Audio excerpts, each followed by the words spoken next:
저는 오늘 이 말씀을 가지고 현재 진행형인 생명의 족보라는 제목으로 여러분과 잠시 말씀을 나누고자 합니다.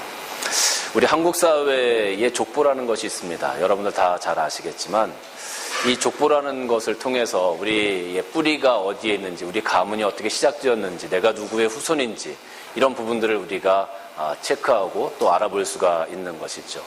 사실 이 족보라는 것이 시작된 것, 우리나라에서 시작된 것을 가만히 살펴보면 고려시대 때 시작됐다고 합니다. 고려시대에 그 문벌 귀족들이 있었는데 그 귀족들이 자기들의 어떤 가문의 힘, 가문의 세력을 좀 이렇게 과시하고 자랑하기 위해서 그 족보들을 만들어서 사용했다라고 이야기가 전해지고 있습니다. 그리고 고려시대 때는 일부 귀족들이 사용했던 그 족보가 조선시대에 넘어오면서 양반의 가문에도 그 족보들을 만들기 시작했어요. 그래서 이 조선시대에 있었던 그 기록들을 살펴보면 1400년 후반에서 1500년 초반에 나타난 최초의 족보, 일반인들의 족보가 있는데 그게 문화유 씨의 족보예요. 그리고 안동 건 씨의 족보, 이 두 가문의 족보가 우리나라 이 문헌상에 나타난 최초의 족보로 기록이 되어지고 있습니다. 많은 사람들이 이 족보를 굉장히 귀중하게 여기고 그 족보를 통해서 자기들의 가문이 어떤 가문인지 드러내기도 하고 자랑도 하게 되어집니다. 그래서 한국 사회에서는 얼마 전까지만 해도 이 족보가 굉장히 귀한 어떤 그런 요소였었던 것을 볼 수가 있죠. 그런데 이 족보라는 것이 비단 한국 사회에만 있었던 것이 아니라 고대 근동 사회에서도 이 족보라는 것이 있었어요. 특별히 성경에도 이 족보가 기록되어져 있는 곳이 있는데 성경 구약에도 족보가 나오고요. 신약에도 족보가 나옵니다. 성경 구약과 신약에 다 족보가 나오는데 구약에 나오는 족보를 잠시 먼저 살펴보면 창세기 5장에 아담의 족보가 나옵니다. 그런데 이 구약의 족보를 가만히 살펴보면 한 가지 패턴이 나와요. 한번 보도록 하겠습니다. 창세기 5장 3절에서 5절까지 말씀 보면 아담은 130세에 자기의 모양 곧 자기의 형상과 같은 아들을 낳아 이름을 셋이라 하였고 아담은 셋을 낳은 후 800년을 지내며 자녀들을 낳았으며 그는 930세를 살고 죽었더라 이렇게 기록이 되어졌어요.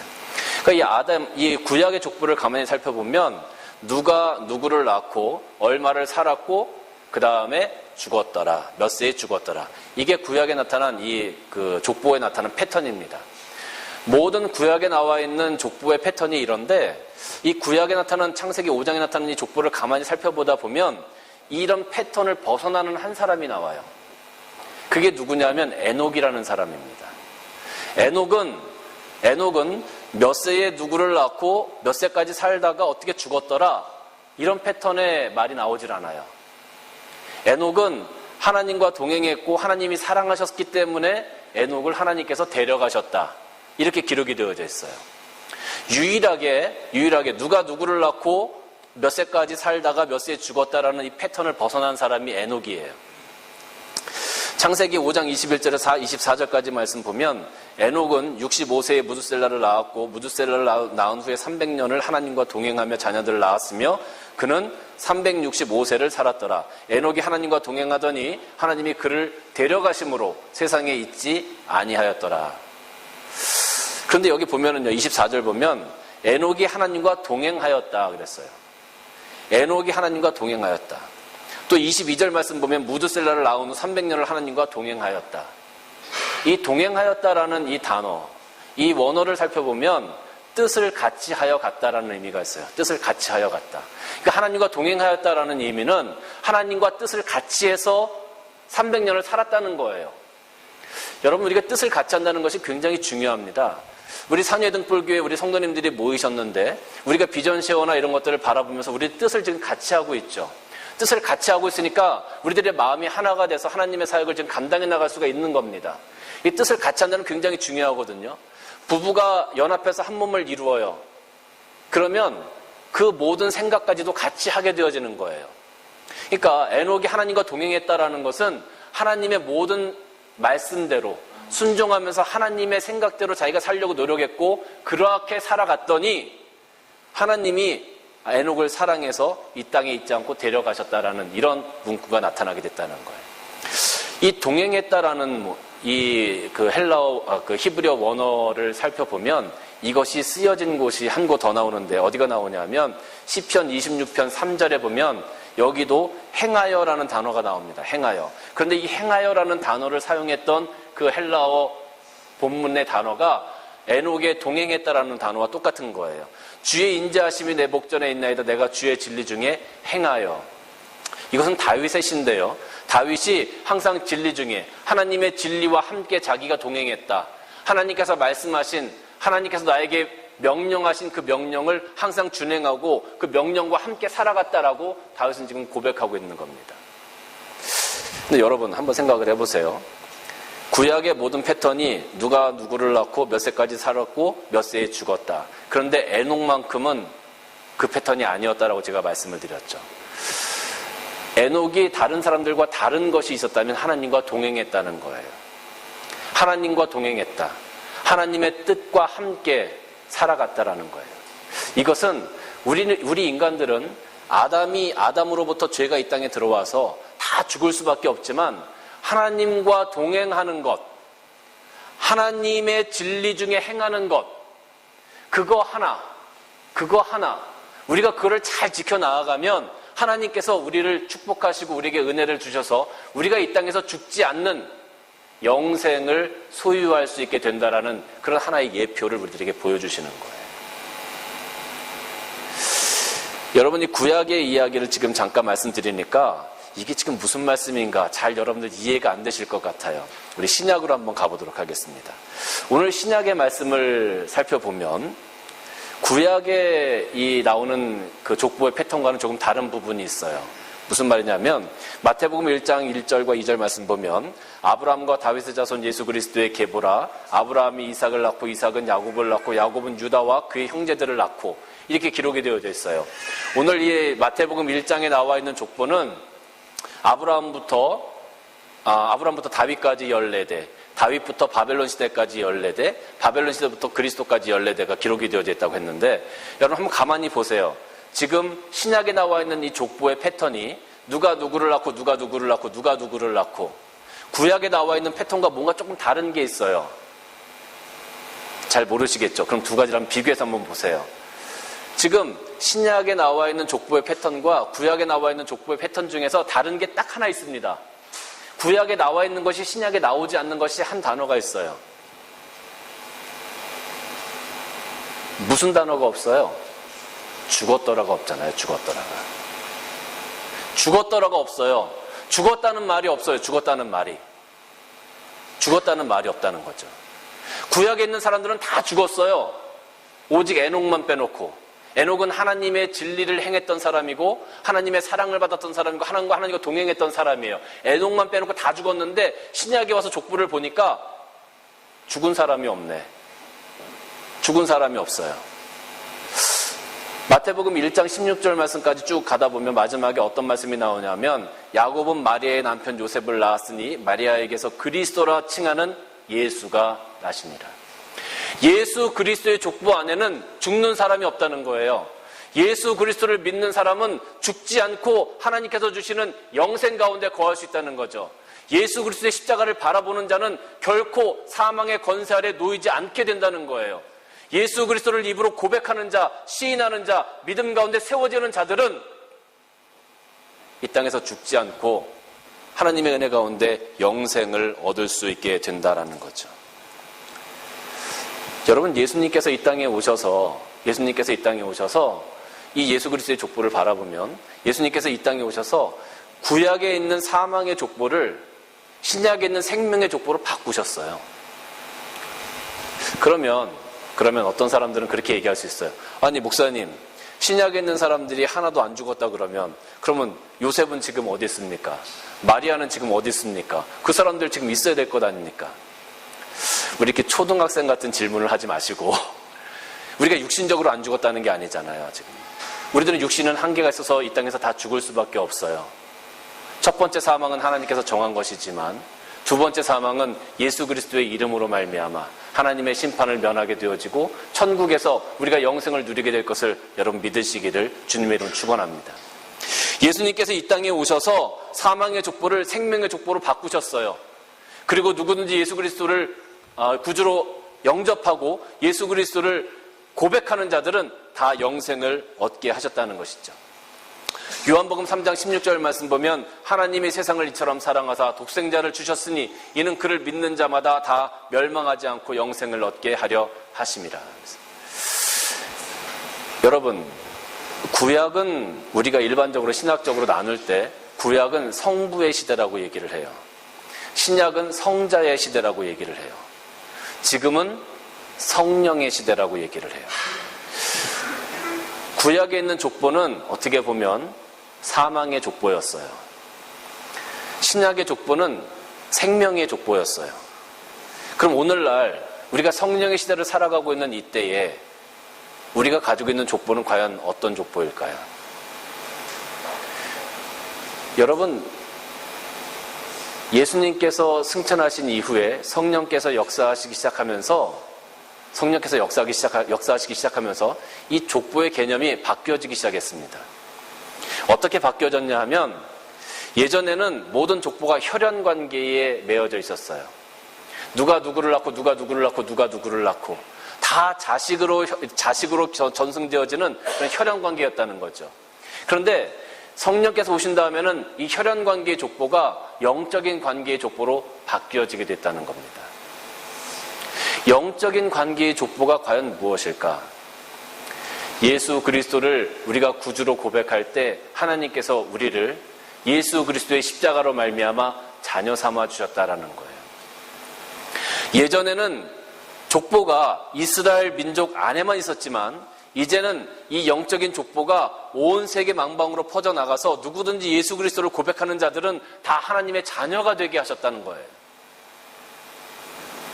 이제는 그 예수님의 족보가, 이 생명의 족보가 이스라엘 사람들에게 국한되어지지 않고 누구든지 예수 그리스도를 고백하는 자들은 다 그 족보의 이름을 올릴 수 있게 되었다라는 거예요.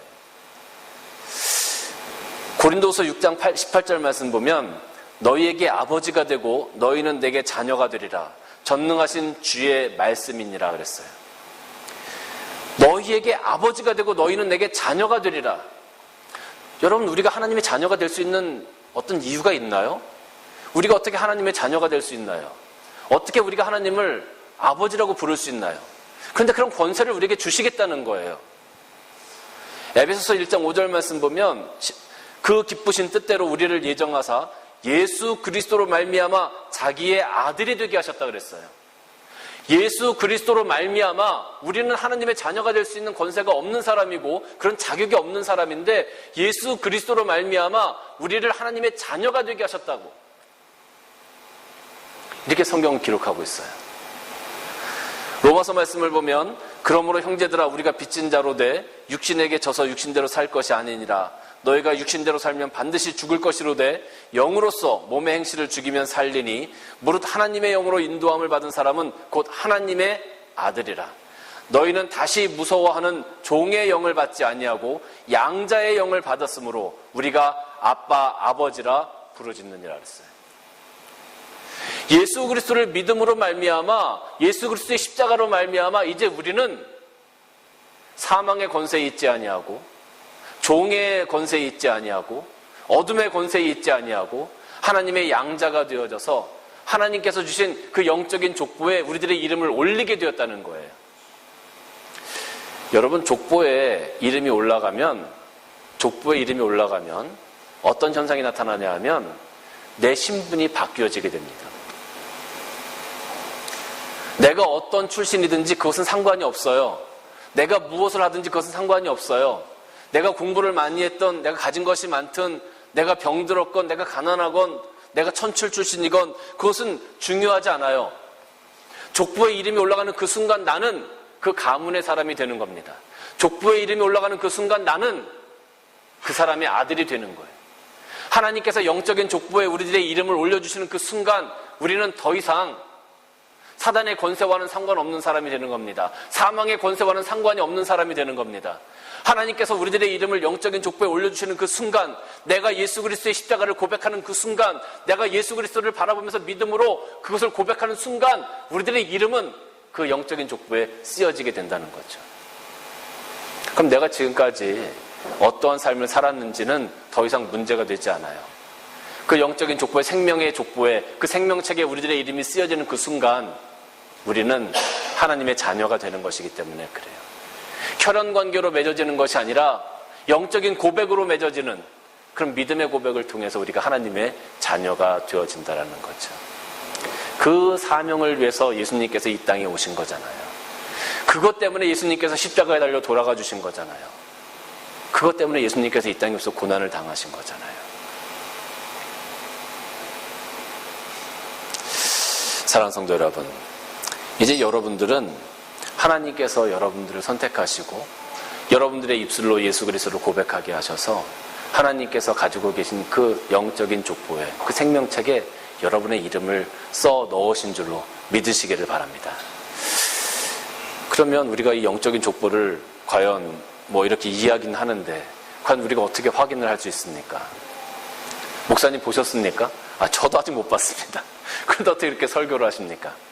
저는 확신이 있어요.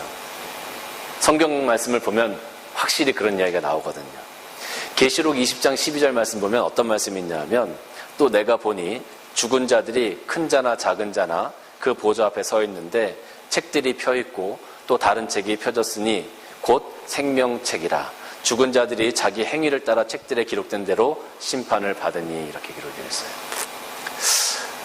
많은 목사님들이 이 구절을 해석하실 때 죽은 자들이 자기 행위를 따라 책들에 기록된 대로 심판을 받으니까 여러분들 이 땅에서 살아갈 때 정말로 여러분 우리가 선행을 하면서 살아가야 합니다.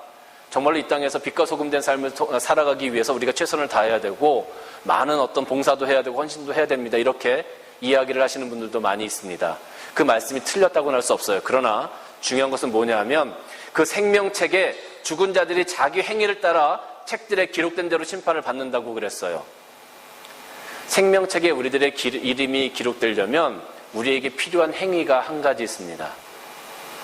생명책에 우리들의 이름이 기록되려면 우리가 꼭 해야 되는 행위가 한 가지 있는데 그것이 무엇이냐면 예수 그리스도를 나의 구주로 고백하는 행위예요. 여기서 나오는 행위는 우리가 이 땅에서 선한 행위를 하고 도덕적인 행위를 하고 우리가 윤리적인 무엇을 하는 것이 아니라 예수 그리스도를 나의 구주로 고백한 그 행위, 그것이 생명책에 있을 때 하나님께서 우리를 너희들은 패스, 너희들은 천국, 이렇게 말씀해 주시는 거예요. 내가 이 땅에서 아무리 선행을 행하고 내가 아무리 이 땅에서 최선을 다하고 살아가도 내가 예수 그리스도를 나의 구주로 고백한 행위가 없다면 우리들의 이름은 생명책에 기록될 수가 없는 겁니다. 여기서 말하는 행위는 우리들의 선한 행위가 아니라 예수 그리스도를 영접했느냐 안 했느냐, 예수 그리스도를 나의 구주로 고백했느냐 안 했느냐, 그 행위를 하나님께서 보시겠다는 거예요. 곧 생명책이라. 죽은 자들이 자기 행위를 따라 책들에 기록된 대로 심판을 받는다. 여기서 말하는 자기 행위는 그리스도를 고백한 행위. 사랑하는 성도 여러분, 이거 보세요. 우리가 지금은 예수님을 고백하고 정말 하나님이 우리를 양자로 생각해 주셨나? 내가 하나님을 향해서 아버지라고 고백하고 기도할 때마다 하나님 아버지라고 부르긴 하지만 정말 그렇게 하셨나? 우리가 지금 이 자리에서 확인할 수 없어요. 그러나 우리가 죽은 후에 정말 하나님 앞에 심판대에 섰을 때 우리는 분명히 확인할 수 있습니다. 하나님께서 생명책을 펼치셨을 때 그 생명책에 우리들의 이름이 이 땅에서 예수 그리스도를 고백한 그 행위대로, 그 고백대로 거기에 기록이 되어져 있을 거니까 말이에요. 우리는 분명히 그것을 확인할 수 있을 겁니다.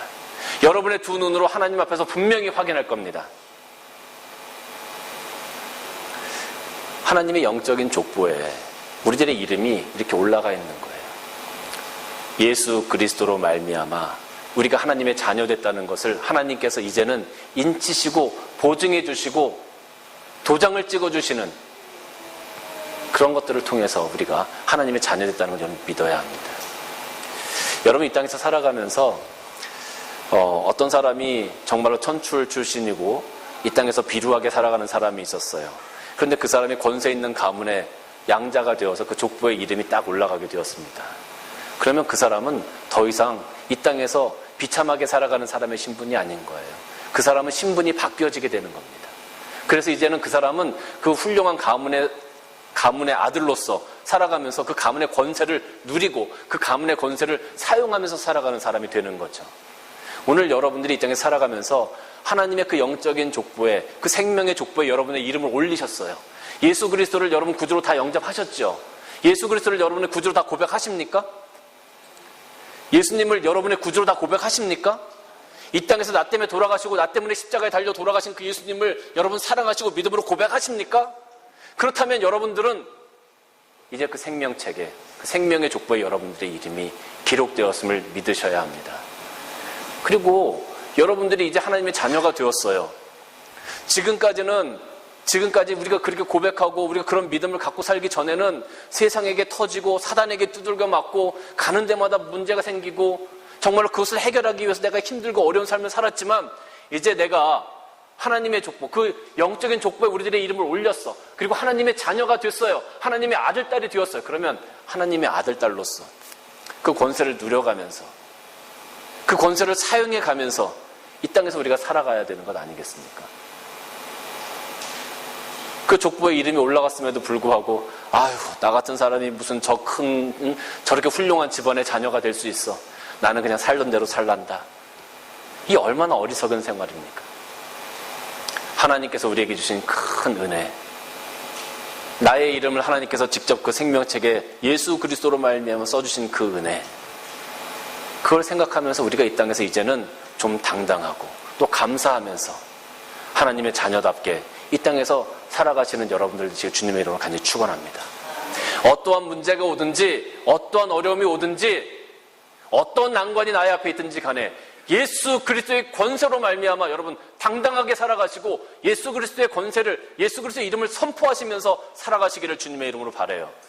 아무리 세상이 우리를 누르려고 한다 할지라도, 아무리 세상이 우리를 흔들려 한다 할지라도, 세상에 그 무엇이 우리를 압박해 온다 할지라도 예수 그리스도의 이름으로 말미암아 승리하시는, 또 하나님의 그 권세를 당당히 누려가시는 하나님의 자녀로서 이 땅에서 그런 삶을 살아가시기를 주님의 이름으로 간절히 축원합니다.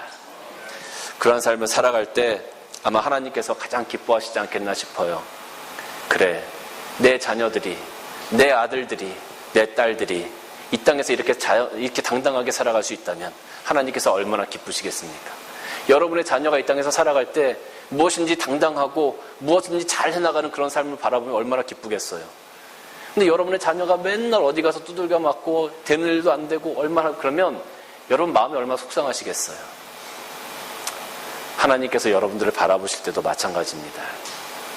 하나님의 자녀로 여러분 이제 어깨를 피시고 하나님의 자녀로 생명책에 우리들의 이름이 기록되어 있는 것, 그것을 기억하시면서 예수 그리스도의 이름으로 말미암아 승리하시는 여러분들 되시길 주님의 이름으로 간절히 축원합니다.